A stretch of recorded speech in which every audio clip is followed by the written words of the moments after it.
determined to ensure that all Indians, regardless of religion, caste, gender, and age, make substantial progress in realizing their life goals and aspirations.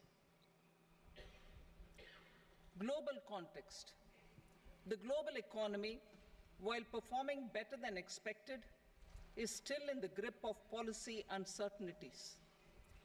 Elevated asset prices, political uncertainties, and shipping disruptions continue to pose significant downside risks for growth and upside risks to inflation.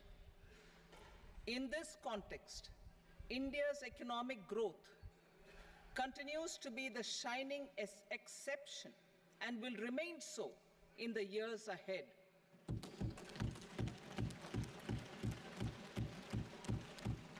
India's inflation continues to be low, stable, and moving towards the 4% target. Core inflation, that is non-food and non-fuel, currently is 3.1%. Steps are being taken to ensure supplies of perishable goods reach markets adequately. Interim budget. As mentioned in the interim budget, we need to focus on 4 major castes, namely the Garib, Mahilaye, Yuva, and Annadata, the poor, women, youth, and the farmer. For Annadata, we announced higher minimum support prices a month ago for all major crops, delivering on the promise of at least a 50% margin over costs. Pradhan Mantri Garib Kalyan Anna Yojana was extended for 5 years, benefiting more than 80 crore people. Administrative actions for approval and implementation of various schemes announced in the interim budget are well underway. The required allocations have been made. Budget theme. Turning attention to the full year and beyond in this budget, we particularly focus on employment, skilling, MSMEs, and the middle class. I am happy to announce the Prime Minister's package of 5 schemes and initiatives to facilitate employment, skilling, and other opportunities for 4.1 crore youth over a 5-year period, with a central outlay of 2 lakh crore rupees. I will speak about them shortly, while more details may be seen in the annexure. This year, I've made a provision of 1.48 lakh rupees, 1.48 lakh crore rupees for education, employment, and skilling. Budget priorities. The people have given a unique opportunity to our government to take the country on the path of strong development and an all-round prosperity. In the interim budget, we promise to present a detailed roadmap for our pursuit of Vikasit Bharat. In line with the strategy set out in the interim budget, this budget envisages sustained efforts on the following 9 priorities for generating ample opportunities for all. Number 1, productivity and resilience in agriculture. Number 2, employment and skilling. Number 3, inclusive human resource development and social justice. 4, manufacturing and services. 5, urban development. 6, energy security. 7, infrastructure. 8, innovation, research and development. And 9, next generation reforms. Subsequent budgets will build on these and add more priorities and actions. A more detailed formulation will be carried out as part of the economic policy framework about which I will speak later in this speech. This budget details some of the specific actions to be initiated in the current year towards fulfillment of these priorities, with potential for transformative changes. The budget also covers some of the previously made announcements with intent to strengthen them and step up their implementation for expediting our journey towards the goal of Maqsad Bharat. Priority 1, productivity and resilience in agriculture. Transforming agricultural research. Our government will undertake a comprehensive review of the agricultural research setup to bring the focus on raising productivity and developing climate-resilient varieties. Funding will be provided in challenge mode, including to the private sector. Domain experts, both from the government and outside, will oversee the conduct of such research. Release of new varieties. New 109 high-yielding and climate-resilient varieties of 32 field and horticultural crops will be released for cultivation by farmers. Natural farming. In the next 2 years, 1 crore farmers across the country will be initiated into natural farming, supported by certification and branding. Implementation will be through scientific institutions and willing gram panchayats. 10,000 need-based bio-input resource centers will be established. Missions for pulses and oilseeds. For achieving self-sufficiency in pulses and oilseeds, we will strengthen their production, storage, and marketing. As announced in the interim budget, a strategy is being put in place to achieve Atmanirbharta for oilseeds such as mustard, groundnut, sesame, soybean, and sunflower. Vegetable production and supply chains. Large-scale clusters for vegetable production will be developed closer to major consumption centers. We will promote farmer-producer organizations, cooperatives, and startups for vegetable supply chains, including for collection and storage and marketing. Digital public infrastructure for agriculture. Buoyed by the success of the pilot project, our government, in partnership with the states, will facilitate the implementation of the digital public infrastructure in agriculture for coverage of farmers and their lands in 3 years. During this year, digital crop survey for Kharif using the DPI will be taken up in 400 districts. The details of 6 crore farmers and their lands will be brought into the farmer and land registries. Further, the issuance of Jan Samarth-based Kisan credit cards will be enabled in 5 states. Shrimp production and export. Financial support for setting up a network of nucleus breeding centers for shrimp brood stocks will be provided. Financing for shrimp farming, processing, and export will be facilitated through NABARD. National cooperation policy. Our government will bring out a national cooperation policy for systematic, orderly, and all-round development of the cooperative sector, fast-tracking growth of rural economy and generation of employment opportunities on a large scale will be the policy goal. This year, I have made a provision of 1.52 lakh crore rupees for agriculture and allied sectors.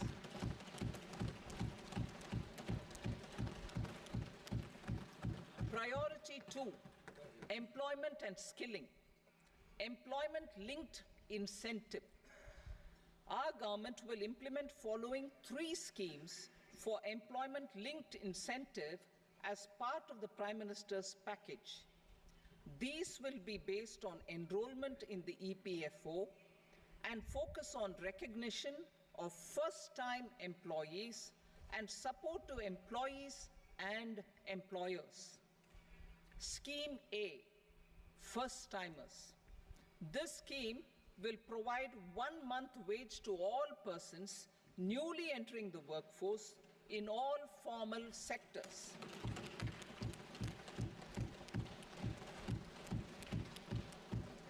Direct benefit transfer of 1 month's salary in 3 installments to first-time employees as registered in the EPFO will be up to 15,000 rupees.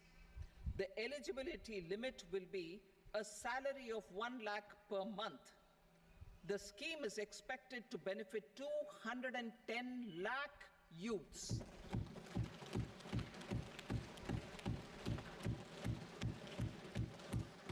Scheme B, job creation in manufacturing. This scheme will incentivize additional employment in the manufacturing sector linked to the employment of first-time employees. An incentive will be provided at specified scale directly both to the employee and the employer with respect to the EPFO contribution in the first 4 years of employment. The scheme is expected to benefit 30 lakh youth entering employment and their employers.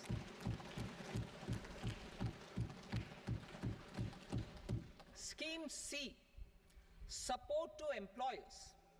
This employer-focused scheme will cover additional employment in all sectors.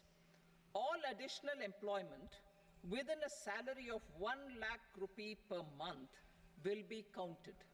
The government will reimburse to employers up to 3,000 rupees per month for 2 years towards the EPFO contribution for each additional employee.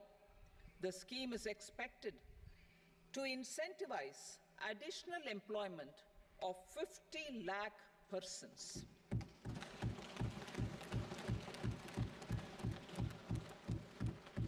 Participation of women in the workforce.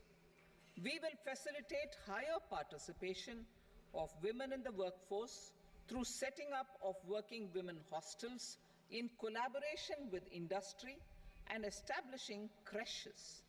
In addition, the partnership will seek to organize women-specific skilling programs and promotion of market access for women SHG enterprises. Skilling program.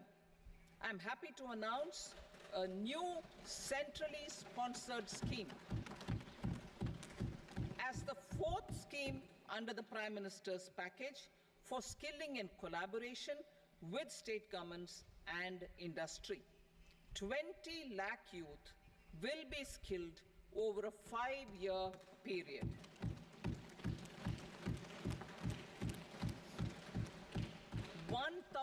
Industrial training institutes will be upgraded in hub and spoke arrangements with outcome orientation. Course content and design will be aligned to the skill needs of industry, and new courses will be introduced for emerging needs. Skilling loans. The model skill loan scheme will be revised to facilitate loans up to 7.5 lakh rupees with a guarantee from a government-promoted fund. This measure is expected to help 25,000 students every year.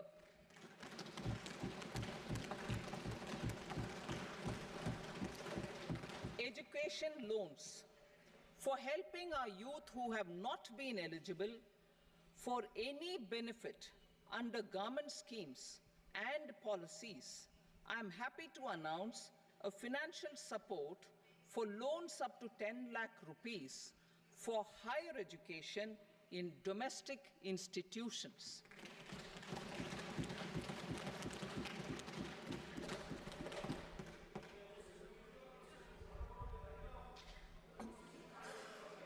E-vouchers for this purpose,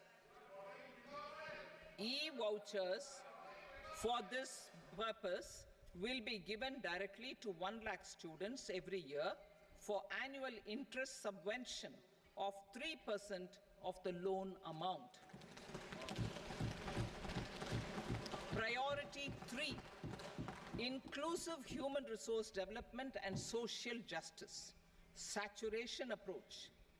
Our government is committed to all-round, all-pervasive, and all-inclusive development of people, particularly farmers, youth, women, and the poor. For achieving social justice comprehensively, the saturation approach of covering all eligible people through various programs, including those for education and health, will be adopted to empower them by improving their capabilities. Implementation of schemes meant for supporting economic activities by craftsmen, artisans, self-help groups, scheduled caste, scheduled tribe, and women entrepreneurs and street vendors such as the PM Vishwakarma, PM Swanidhi, National Livelihood Missions, and Stand Up India will be stepped up. Purvodaya. The states in the eastern part of the country are rich in endowments and have strong cultural traditions. We will formulate a plan, Purvodaya, for the all-round development of the eastern region of the country, covering Bihar, Jharkhand, West Bengal, Odisha, and Andhra Pradesh. This will cover human resource development, infrastructure, and generation of economic opportunities to make the region an engine to attain Vikasit Bharat. On the Amritsar-Kolkata Industrial Corridor, we will support development of an industrial node at Gaya. This corridor will catalyze industrial development of the eastern region. The industrial node at Gaya will also be a good model for developing our ancient centers of cultural importance into future centers of modern economy. This model shall showcase Vikas Bhi, Virasat Bhi in a growth trajectory. We will also support development of road connectivity projects, namely 1. Patna-Purnia Expressway, 2. Buxar-Bhagalpur Expressway, 3. Bodh Gaya, Rajgir, Vaishali and Darbhanga spurs, and 4. Additional 2-lane bridge over River Ganga at Buxar at a total cost of 26,000 crore rupees.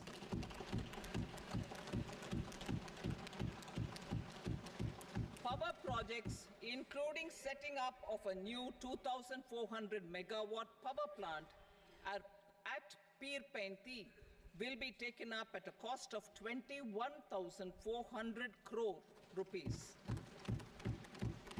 New airports, medical colleges, and sports infrastructure in Bihar will be constructed. An additional allocation to support capital investments will be provided. The requests of Bihar government for external assistance from multilateral development banks will be expedited.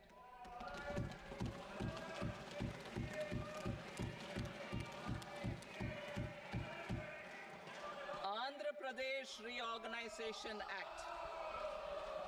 Our government has made concerted efforts to fulfill the commitments in Andhra Pradesh Reorganization Act.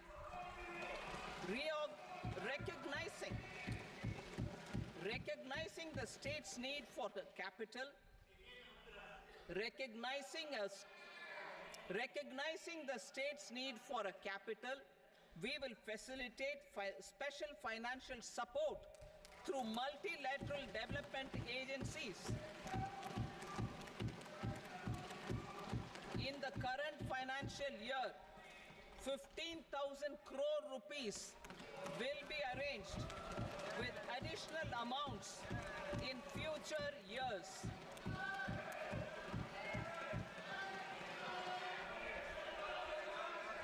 Our government is fully committed to financing and early completion of the Polavaram irrigation project, which is the lifeline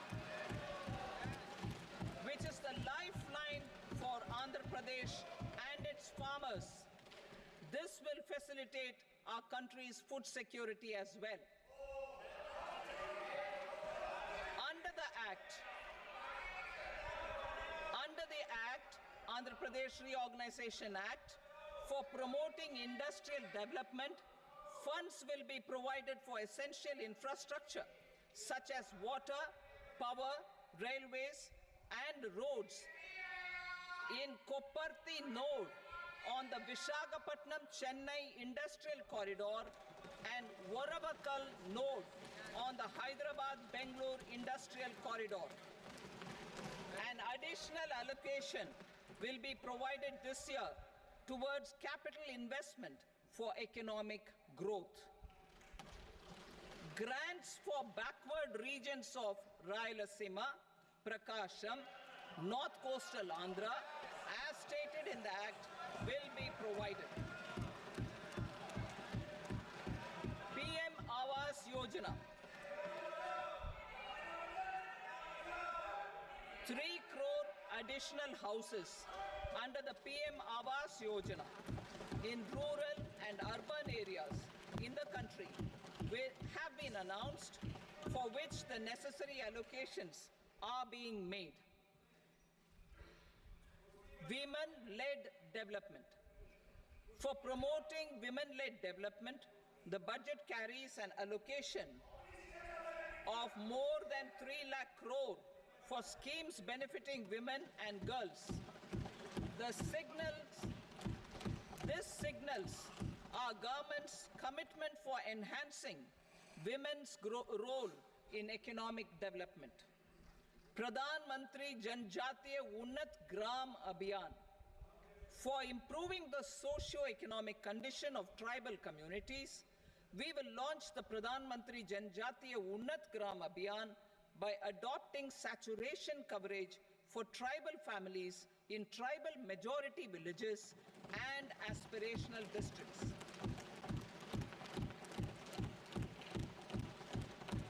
This will cover 63,000 villages, benefiting 5 crore tribal people. Bank branches in northeastern region. More than 100 branches of India Post Payment Bank will be set up in the northeast region to expand the banking services. This year, I have made a provision of 2.66 lakh crore rupees for rural development, including rural infrastructure. Priority 4, manufacturing and services, support for promotion of MSMEs. This budget provides special attention to MSMEs and manufacturing, particularly labor-intensive manufacturing. We have formulated a package covering financing, regulatory changes, and technology support for MSMEs to help them grow and also compete globally, as mentioned in the interim budget. I am happy to announce the following specific measures. Credit guarantee scheme for MSMEs in the manufacturing sector.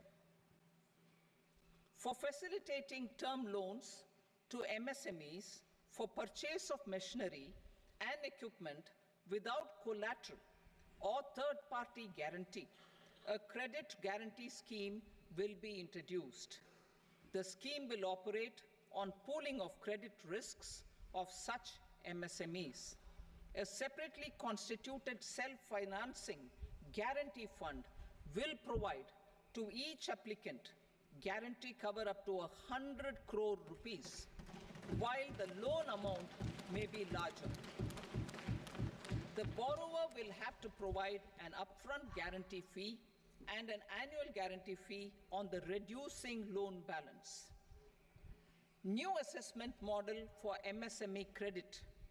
Public sector banks will build their own in-house capability to assess MSMEs for credit instead of relying on external assessment.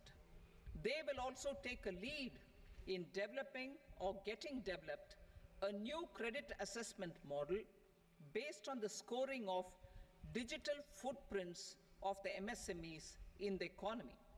This is expected to be a significant improvement over the traditional assessment of credit eligibility based only on asset or turnover criteria. That will also cover MSMEs without a formal accounting system. Credit support to MSMEs during stress period. I'm happy to announce a new mechanism for facilitating continuation of bank credit to MSMEs during their stress period while being in special mention account, SMA stage, for reasons beyond their control. MSMEs need credit to continue their business and to avoid getting into the NPA stage. Credit availability will be supported through a guarantee from a government-promoted fund. Mudra loans.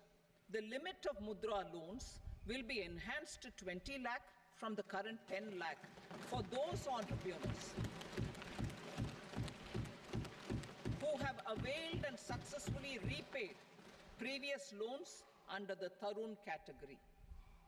Enhanced scope for mandatory onboarding in TREDS. For facilitating MSMEs to unlock their working capital by converting their trade receivables into cash, I propose to reduce the turnover threshold of buyers for mandatory onboarding on the TREDS platform from rupees 500 crore to 250 crore rupees. This measure will bring 22 more CPSCs and 7,000 more companies onto the platform. Medium enterprises will also be included in the scope of the suppliers. SIDBI branches in MSME clusters. SIDBI will open new branches to expand its reach to serve all major MSME clusters within 3 years and provide direct credit to them. With the opening of 24 such branches this year, the service coverage will expand to 168 out of 242 major clusters. MSME units for food irradiation, quality and safety testing. Financial support for setting up of 50 multi-product food irradiation units in the MSME sector will be provided. Setting up of 100 food quality and safety testing labs with NABL accreditation will be facilitated. E-commerce export hubs. To enable MSMEs and traditional artisans to sell their products in international markets, e-commerce export hubs will be set up in public-private partnership mode. These hubs, under a seamless regulatory and logistic framework, will facilitate trade and export-related services under one roof.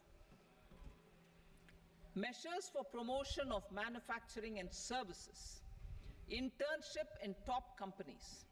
As the fifth scheme under Prime Minister's package, our government will launch a comprehensive scheme for providing internship opportunities in 500 top companies to 1 crore youth in 5 years. They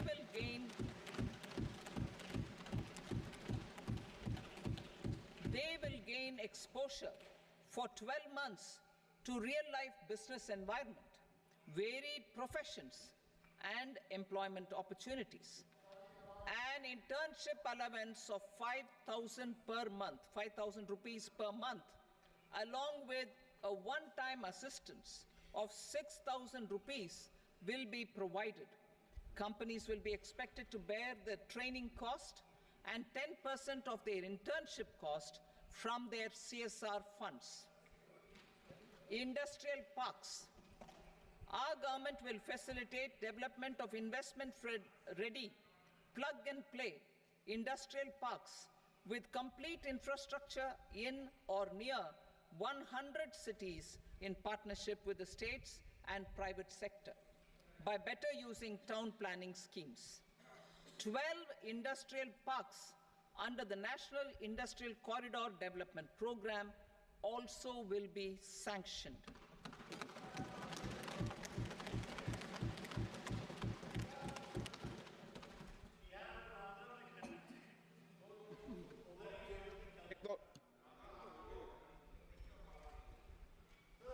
Veji, no, please, Petty.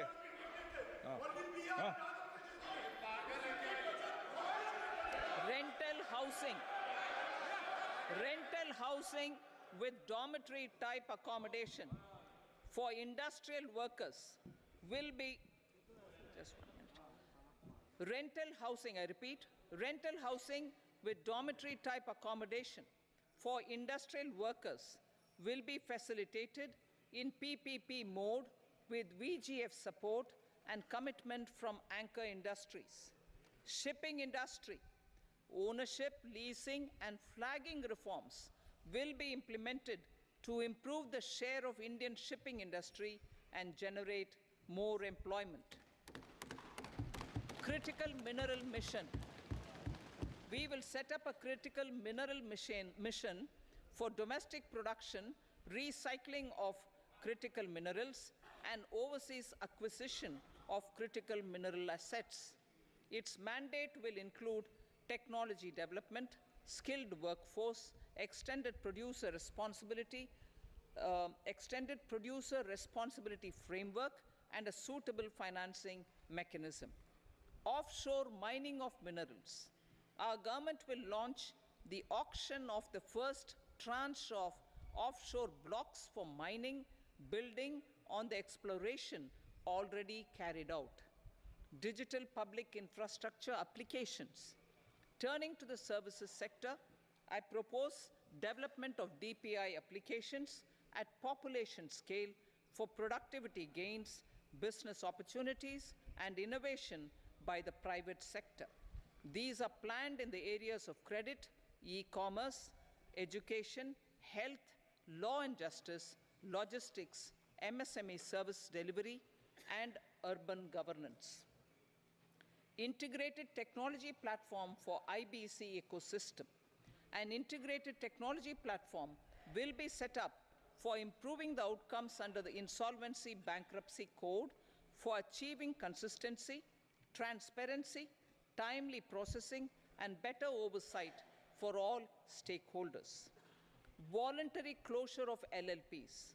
The services of the Center for Processing Accelerated Corporate Exit, CPACE, will be extended for voluntary closure of LLPs to reduce the closure times. National Company Law Tribunals. The IBC has resolved more than 1,000 companies, resulting in direct recovery of 3.3 lakh crore to creditors. 3.3 lakh crore rupees to creditors. In addition, 28,000 cases involving over 10 lakh crore rupees have been disposed of even prior to admission. Appropriate changes to the IBC, reforms and strengthening of the tribunal and appellate tribunals will be initiated to speed up insolvency resolution. Additional tribunals will be established. Out of those, some will be notified to decide cases exclusively under the Companies Act. Debt recovery. Steps for reforming and strengthening debt recovery tribunals will be taken. Additional tribunals will be established to speed up recovery. Priority 5, urban development. Cities as growth hubs. Working with states, our government will facilitate development of cities as growth hubs. This will be achieved through economic and transit planning and orderly development of peri-urban areas utilizing town planning schemes. Creative redevelopment of cities. For creative brownfield redevelopment of existing cities with a transformative impact, our government will formulate a framework for enabling policies, market-based mechanisms, and regulation. Transit-oriented development. Transit-oriented development plans for 14 large cities with a population above 30 lakh will be formulated, along with an implementation and financing strategy. Urban housing. Under the PM Awas Yojana, Urban 2.0, housing needs of 1 crore urban poor and middle-class families will be addressed with an investment of 10 lakh crore rupees. This will include the central assistance of 2.2 lakh crore rupees in the next 5 years. A provision of interest subsidy to facilitate loans at affordable rates is also envisaged. In addition, enabling policies and regulations for efficient and transparent rental housing markets with enhanced availability will also be put in place. Water supply and sanitation. In partnership with state governments and multilateral development banks, we will promote water supply, sewage treatments, and solid waste management projects and services for 100 large cities through bankable projects. These projects will also envisage use of treated water for irrigation and filling up of tanks in nearby areas. Street markets. Building on the success of PM Swanidhi scheme in transforming the lives of street vendors, our government envisions a scheme to support each year over the next 5 years the development of 100 weekly huts or street food hubs in select cities. Stamp duty. We will encourage states which continue to charge high stamp duty to moderate the rates for all and also consider further lowering duties for properties purchased by women. This reform will be made an essential component of urban development schemes. Priority 6, energy security, energy transition. In the interim budget, I had announced our strategy to sustain high and more resource-efficient economic growth, along with the energy security in terms of availability, accessibility, and affordability. We will bring out a policy document on appropriate energy transition pathways that balances the imperatives of employment, growth, and environmental sustainability. PM Surya Ghar Muft Bijli Yojana. PM Surya Ghar Muft Bijli Yojana. In line with the announcement in the interim budget,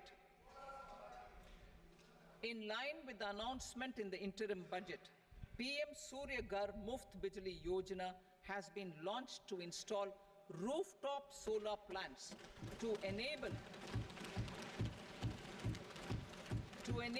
1 crore households obtain free electricity up to 300 units every month. The scheme has generated remarkable response with more than 1.28 crore registrations and 14 lakh applications, and we will further encourage it. Pumped storage policy.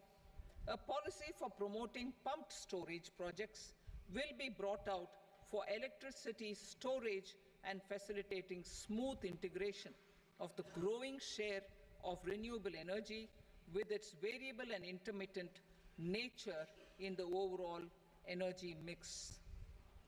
Research and development of small and modular nuclear reactors. Nuclear energy is expected to form a very significant part of the energy mix for Viksit Bharat. Towards that pursuit, our government will partner with the private sector for 1. Setting up Bharat Small Reactors, 2. Research and development of Bharat Small Modular Reactor, and 3. Research and development of newer technologies for nuclear energy. The R&D funding announced in the interim budget will be made available for this sector also. Advanced ultra supercritical thermal power plants. The development of indigenous technology for advanced ultra supercritical thermal power plants with much higher efficiency has been completed.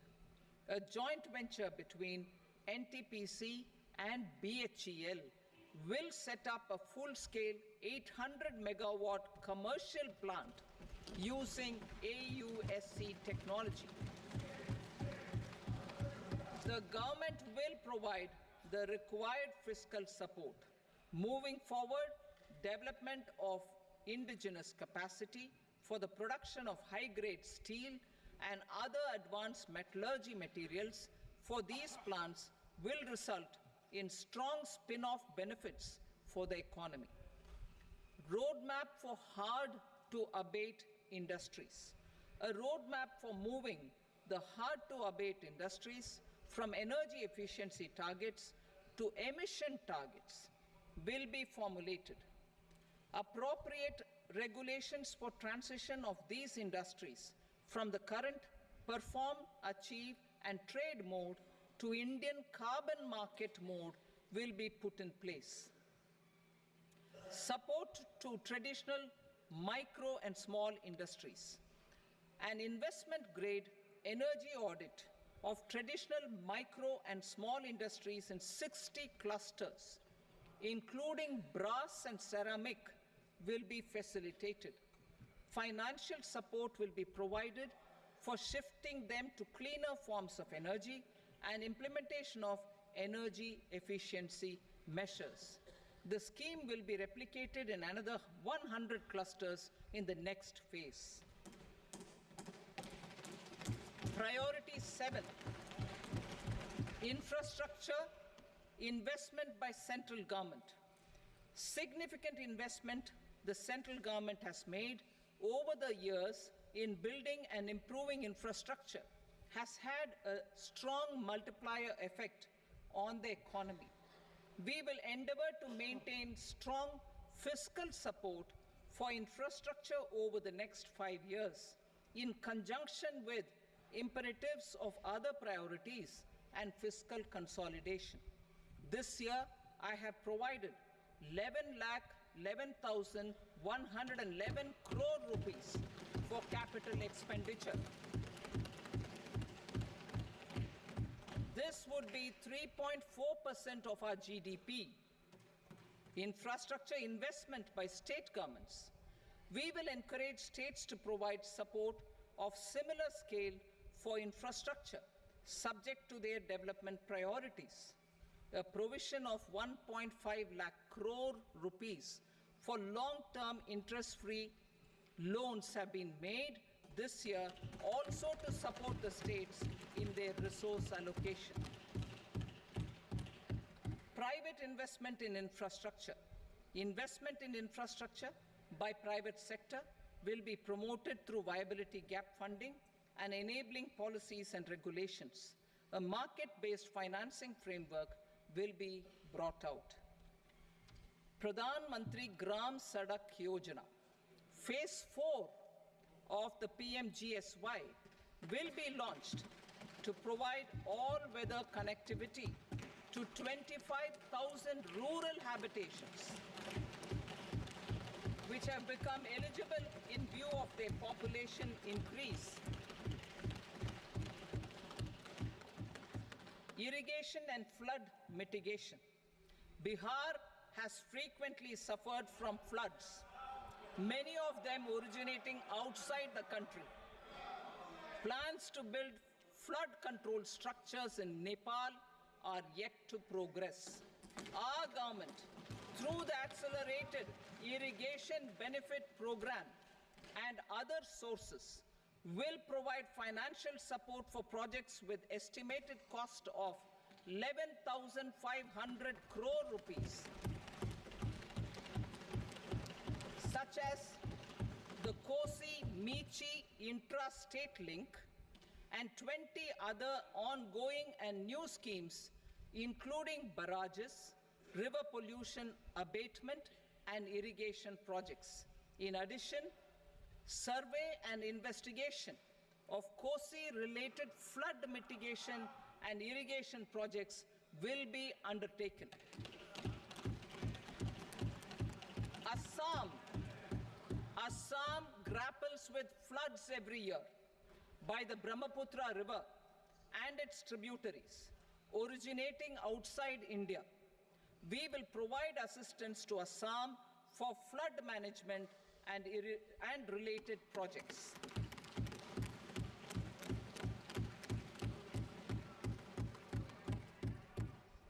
Himachal Pradesh suffered extensive losses due to floods last year. Our government will provide assistance to the state for reconstruction and rehabilitation through multilateral development assistance.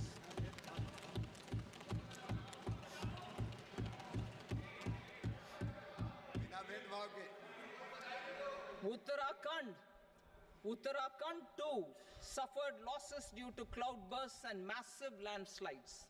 We will provide assistance to the state. Recently, Sikkim witnessed devastating flash floods and landslides that wreaked havoc across the state. Our government will provide assistance to the state. Tourism. Tourism has always been a part of our civilization. Our efforts in positioning India as a global tourist destination will also create jobs, stimulate investments, and unlock economic opportunities for other sectors. In addition to the measures outlined in the interim budget, I propose the following measures. Vishnupad Temple at Gaya and Mahabodhi Temple at Bodh Gaya in Bihar are of immense spiritual significance. Comprehensive development of Vishnupad Temple Corridor and Mahabodhi Temple Corridor will be supported, modeled on the successful Kashi Vishwanath Temple Corridor to transform them into world-class pilgrim and tourist destinations.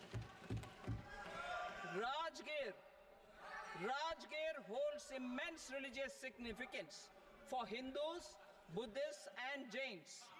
The 20th Tirthankara Muniswarata Temple in the Jain temple complex is ancient. The Saptarishi, or the 7 hot springs, form a warm water Brahmkund that is sacred. A comprehensive development initiative for Rajgir will be undertaken. Our government will support the development of Nalanda as a tourist center, besides reviving Nalanda University to its glorious stature.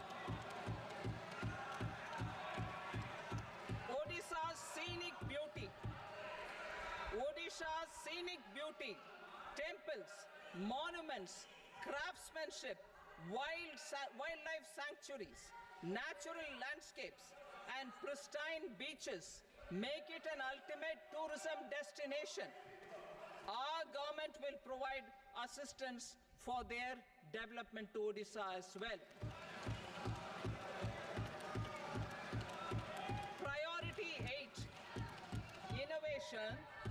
research and development.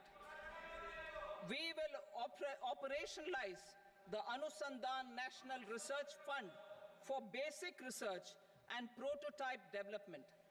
Further, we will set up a mechanism for spurring private sector-driven research and innovation at commercial scale with a financing pool of 1 lakh crore rupees in line with the announcement in the interim budget. Space economy. With our continued emphasis on expanding the space economy by 5 times in the next 10 years, a venture capital fund of 1,000 crore rupees will be set up. Priority 9, next generation reforms. Economic policy framework. We will formulate an economic policy framework to delineate the overarching approach to economic development and set the scope of the next generation of reforms for facilitating employment opportunities and sustaining high growth. Our government will initiate and incentivize reforms for 1. Improving productivity of factors of production, and 2. Facilitating markets and sectors to become more efficient. These reforms will cover all factors of production, namely land, labor, capital, and entrepreneurship, and technology as an enabler of improving total factor productivity and bridging inequality. Effective implementation of several of these reforms requires collaboration between the center and the states, and building consensus as development of the country lies in development of the states. For promoting competitive federalism and incentivizing states for faster implementation of reforms, I propose to earmark a significant part of the 50-year interest-free loan. Working with the states, we will initiate the following reforms.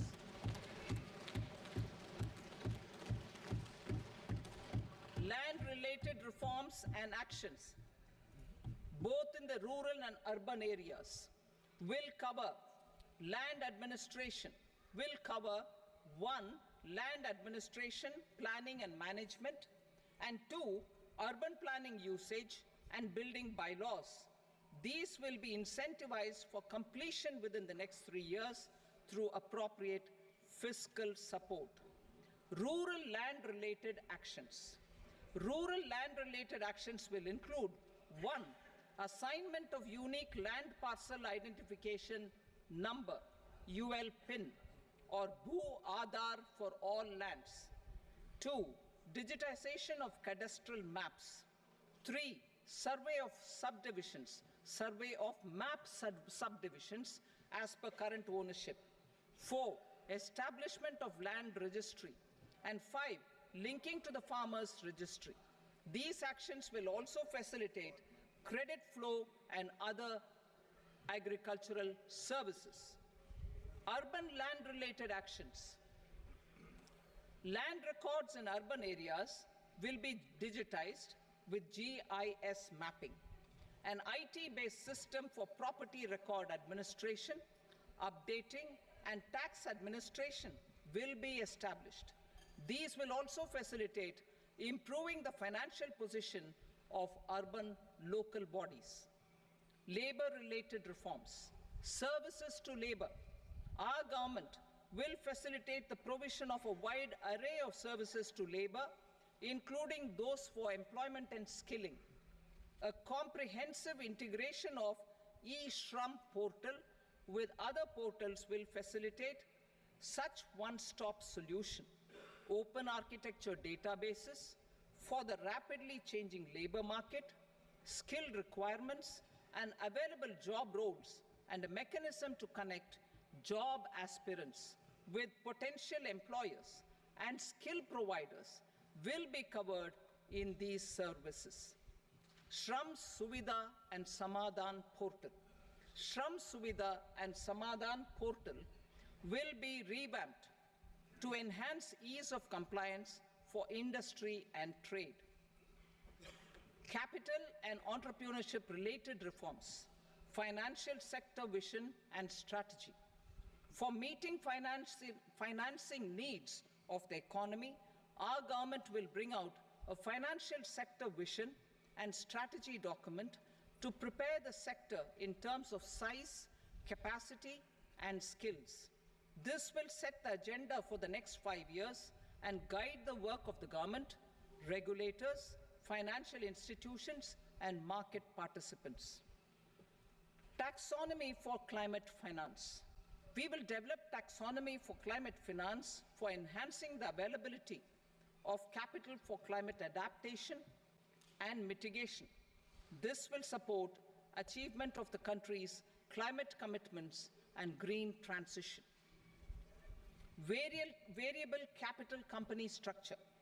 We will seek the required legislative approval for providing an efficient and flexible mode for financing leasing of aircrafts and ships and pooled funds of private equity through a variable company structure. Foreign direct investments and overseas investment. The rules and regulations for foreign direct investment and overseas investments will be simplified to 1. Facilitate foreign direct investments, 2. Nudge prioritization, and 3. Promote opportunities for using Indian rupee as a currency for overseas investment. NPS Vatsalya. NPS Vatsalya, a plan for contribution by parents and guardians for minors, will be started. On attaining the age of majority, the plan can be converted seamlessly into a normal NPS account. Use of technology. We have successfully used technology for improving productivity and bridging inequality in our economy during the past 10 years. Public investment in digital infrastructure and innovations by the private sector have helped in improving access of all citizens, particularly the common people, to market resources, education, health, and services. We will step up adoption of technology towards digitalization of the economy. Ease of doing business. For enhancing ease of doing business, we are already working on the Jan Vishwas Bill 2.0. Further, states will be incentivized for implementation of the business reforms, action plans, and digitalization. Data and statistics. For improving data governance, collection, processing and management of data and statistics, different sectoral databases, including those established under the Digital India Mission, will be utilized with active use of technology tools. New pension scheme. The committee to review the NPS has made considerable progress in its work. I'm happy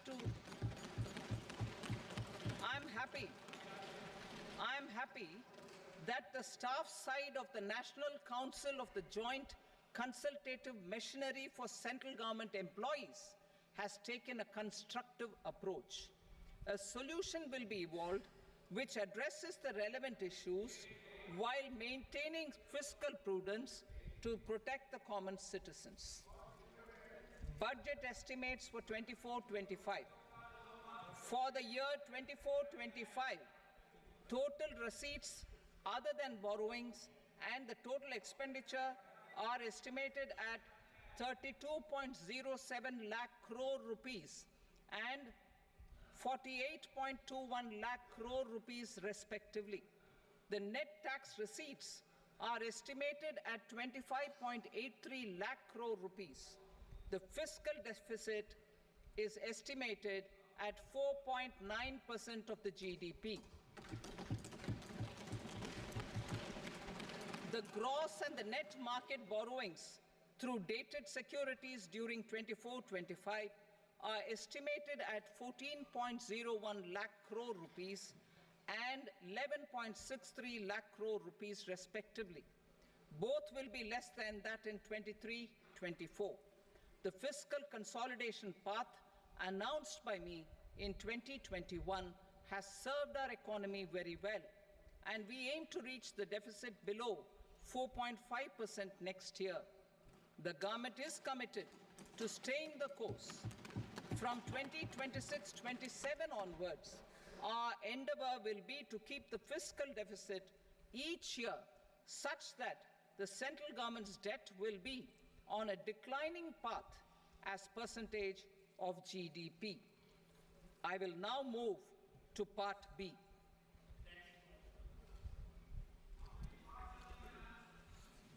Indirect taxes. Sir, I start with GST.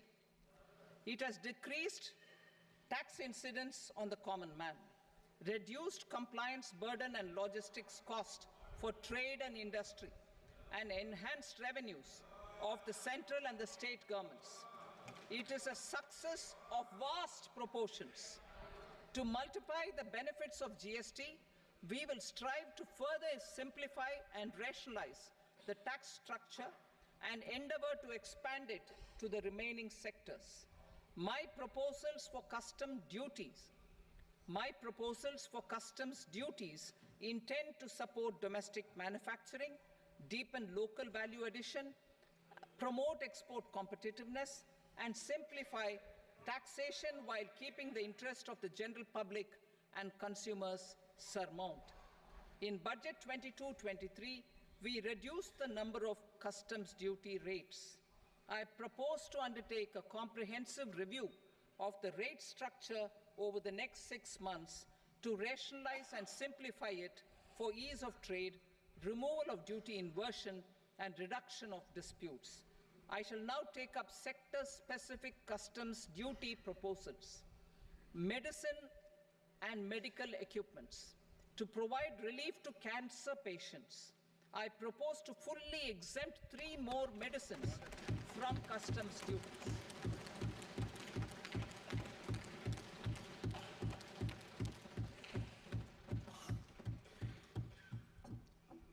I also propose changes in the BCD on X-ray tubes and flat panel detectors for use in medical X-ray machines under the phased manufacturing program so as to synchronize them with the domestic capacity addition. Mobile phone and related parts. With a 3-fold increase in domestic production and almost a 100-fold jump in exports of mobile phones over the last 6 years, the Indian mobile industry has matured. In the interest of consumers, I now propose to reduce the BCD on mobile phone, mobile PCBA, and mobile charger to 15%. Critical minerals. Minerals such as lithium, copper, cobalt, and rare earth elements are critical for sectors like nuclear energy, renewable energy, space, defense, telecommunications, and high-tech electronics. I propose to fully exempt customs duties on 25 critical minerals and reduce BCD on 2 of them. This will provide a major fillip to the processing and refining of such minerals and help secure their availability for these strategic and important sectors. Solar energy. Energy transition is critical in the fight against climate change. To support energy transition, I propose to expand the list of exempted capital goods for use in the manufacture of solar cells and panels in the country. Further, in view of sufficient domestic manufacturing capacity of solar gas, glass, and tinned copper interconnect, I propose not to extend the exemption of customs duties provided to them. Marine products. India's seafood exports in the last financial year touched an all-time high of more than 60,000 crores of rupees. Frozen shrimp accounted for about 2/3 of these exports. To enhance their competitiveness, I propose to reduce BCD on certain broodstock, polychaete worms, shrimp, and fish feed to 5%. I also propose to exempt customs duty on various inputs for manufacture of shrimp and fish feed. Leather and textile. Similarly, to enhance the competitiveness of exports in the leather and textile sectors, I propose to reduce BCD on real down-filling material from duck or goose. I am also making additions to the list of exempted goods for manufacture of leather and textile garments, footwear, and other leather articles for export. To rectify inversion in duty, I propose to reduce BCD subject to conditions on methylene diphenyl diisocyanate, MDI, for manufacture of spandex yarn from 7.5 to 5%. Furthermore, the export duty structure on raw hides, skin, and leather is proposed to be simplified and rationalized. Precious metals. To enhance domestic value addition in gold and precious metal jewelry in the country, I propose to reduce customs duties on gold and silver to 6% and that of platinum to 6.4%. Other metals, steel and copper are important raw materials. To reduce their cost of production, I propose to remove the BCD on ferronickel and blister copper. I am also continuing with nil BCD on ferrous scrap and nickel cathode and concessional BCD of 2.5% on copper scrap. Electronics. To increase value addition in the domestic electronics industry, I propose to remove the BCD subject to conditions on oxygen-free copper for manufacture of resistors. I also propose to exempt certain parts for manufacture of connectors. Chemicals and petrochemicals. To support existing and new capacities in the pipeline, I propose to increase the BCD on ammonium nitrate from 7.5% to 10%. Plastics. PVC flex banners are non-biodegradable and hazardous for environment and health. To curb their imports, I propose to raise the BCD on them from 10 to 25%. Telecommunication equipment. To incentivize domestic manufacturing, I propose to increase the BCD from 10 to 15% on PCBA of specified telecom equipment. Trade facilitation. To promote domestic aviation and boat and ship MRO, I propose to extend the period for export of goods imported for repairs from 6 months to 1 year. I'll read that again. To promote domestic aviation and boat and ship maintenance, repair and operations, I propose to extend the period for export of goods imported for repairs from 6 months to 1 year. In the same vein, I propose to extend the time limit for re-import of goods for repairs under warranty from 3 to 5 years. I now move to direct taxes. We will continue our efforts to simplify taxes, improve taxpayer services, provide tax certainty, and reduce litigation while enhancing revenues for funding the development and welfare schemes of the government. It has been our endeavor to simplify taxation. We have taken a number of measures in the last few years, including introduction of simplified tax regimes without exemptions and deductions for corporate tax and for personal income tax. This has been appreciated by taxpayers. 58% of corporate tax came from the simplified tax regime in the financial year 22-23. Similarly, as per data available till now, for the last fiscal, more than 2/3 have availed the new personal income tax regime. Comprehensive review of the Income Tax Act. I am now announcing a comprehensive review of the Income Tax Act 1961.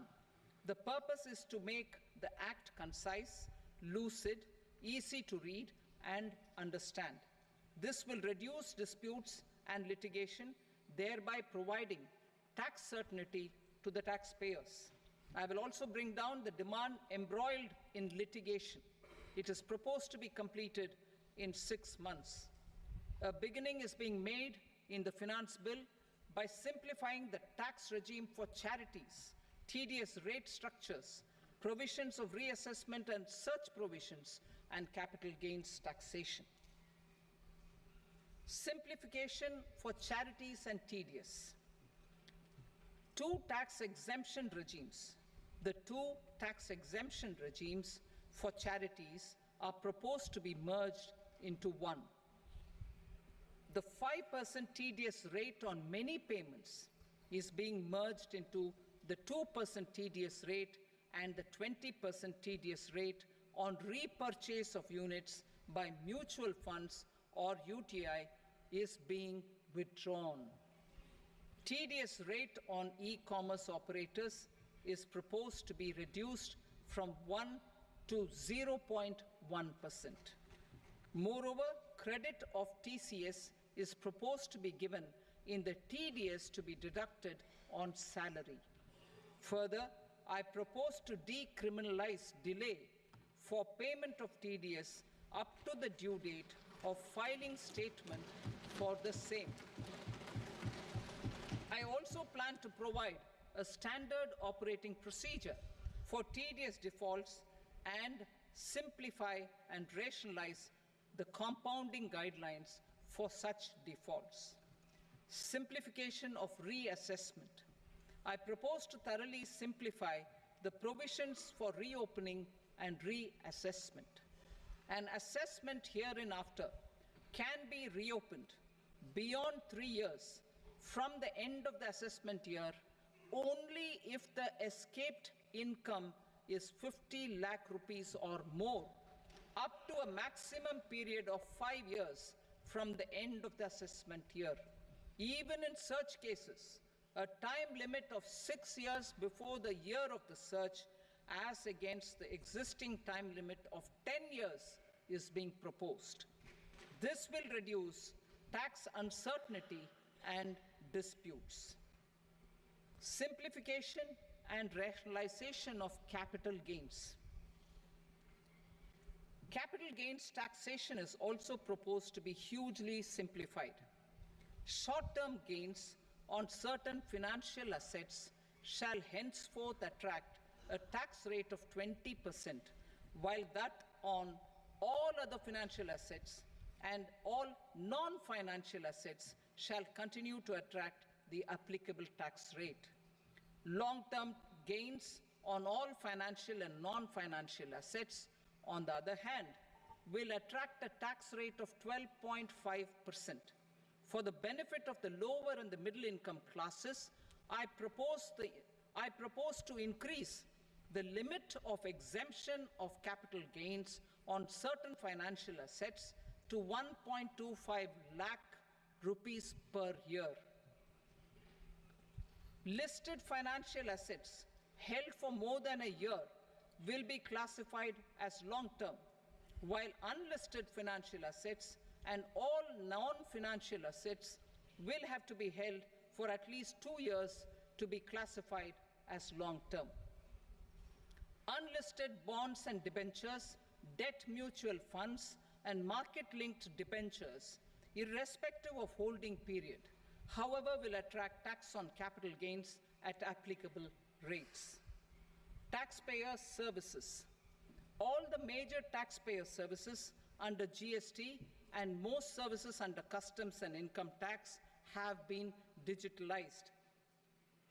All remaining services of customs and income tax, including rectification and order giving effect to appellate orders, shall be digitalized and made paperless over the next 2 years. Litigation and appeals. While our concerted efforts to reduce pendency of appeals at various appellate fora are beginning to show good results, it will continue to engage our highest attention. To dispose of the backlog of first appeals, I plan to deploy more officers to hear and decide such appeals, especially those with large tax effect.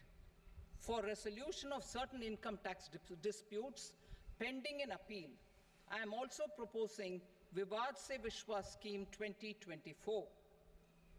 Further, I propose to increase monetary limits for filing appeals related to direct taxes, excise and service tax in the tax tribunals, high courts and Supreme Court to 60 lakh rupees, 2 crore rupees and 5 crore respectively, with a view to reduce litigation and provide certainty in international taxation. We will expand the scope of safe harbor rules and make them more attractive. We will also streamline the transfer pricing assessment procedure. Employment and investment. I have a few proposals to promote investment and foster employment. First of all, to bolster the Indian startup ecosystem, boost the entrepreneurial spirit, and to support innovation, I propose to abolish the so-called angel tax for all classes of investors. Second, there is tremendous potential for cruise tourism in India. To give a fillip to this employment-generating industry, I am proposing a simpler tax regime for foreign shipping companies operating domestic cruises in the country. Third, India is a world leader in the diamond cutting and polishing industry, which employs a large number of skilled workers. To further promote the development of this sector, we would provide for safe harbor rates for foreign mining companies selling raw diamonds in the country. Fourth, to attract foreign capital for our development needs, I propose to reduce the corporate tax rate on foreign companies from 40 to 35%. Deepening the tax base. I have a couple of proposals for deepening the tax base. First, security transaction tax on futures and options of securities is proposed to be increased to 0.02% and 0.1% respectively. Second, for reasons of equity, I propose to tax income received on buyback of shares in the hands of recipients. Other proposals. To improve social security benefits, deduction of expenditure by employers towards NPS is proposed to be increased from 10 to 14% of the employee's salary. Similarly, deduction of this expenditure up to 14% of salary from the income of employees in private sector, public sector banks and undertakings opting for the new tax regime is proposed to be provided. Indian professionals working in multinationals get ESOPs and invest in social security schemes and other movable assets abroad. Non-reporting of such small foreign assets has penal consequences under the Black Money Act. Such non-reporting of movable assets up to 20 lakh rupees is proposed to be depenalized. Other major proposals in the finance bill relate to withdrawal of equalization levy of 2%, expansion of tax benefits to certain funds and entities in IFSCs, and immunity from penalty and prosecution to Benamidar on full and true disclosure so as to improve conviction under the Benami Transaction Prohibition Act 1988. Personal income tax. Coming to personal income tax rates, I have two announcements to make for those opting for the new tax regime. First, the standard deduction for salaried employees is proposed to be increased from 50,000 to 75,000 rupees.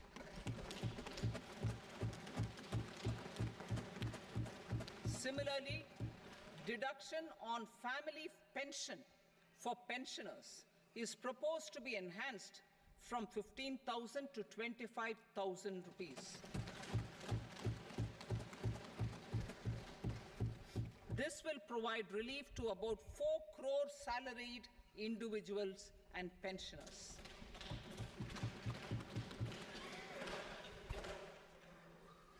Second, in the new tax regime, the tax rate structure is proposed to be revised as follows: 0 to 3 lakh rupees, nil; 3 to 7 lakh rupees, 5%; 7 to 10 lakh rupees, 10%; 10 to 12 lakh rupees, 15%; 12 to 15 lakh rupees, 20%; and above 15 lakh rupees, 30%. As a result of these changes, a salaried employee in the new tax regime stands to save up to 17,500 rupees in income tax.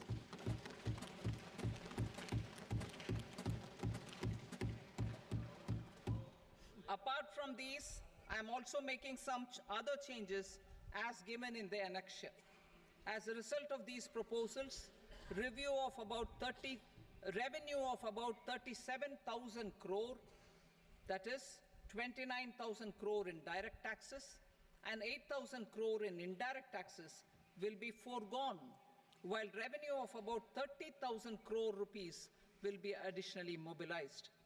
Thus, the total revenue foregone is about 7,000 crores annually. Mr. Speaker, sir, with this, I commend the budget to this august House. Jai Hind.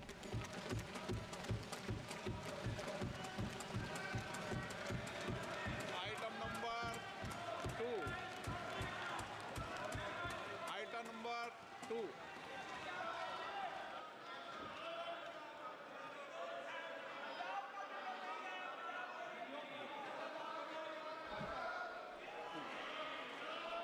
Sir, with your permission, I rise to lay on the table the following statements under Section 3 of the Fiscal Responsibility and Budget Management, FRBM Act 2003, Medium-Term Fiscal Policy cum Fiscal Policy Strategy Statement, and Macroeconomic Framework Statement. Item number 3.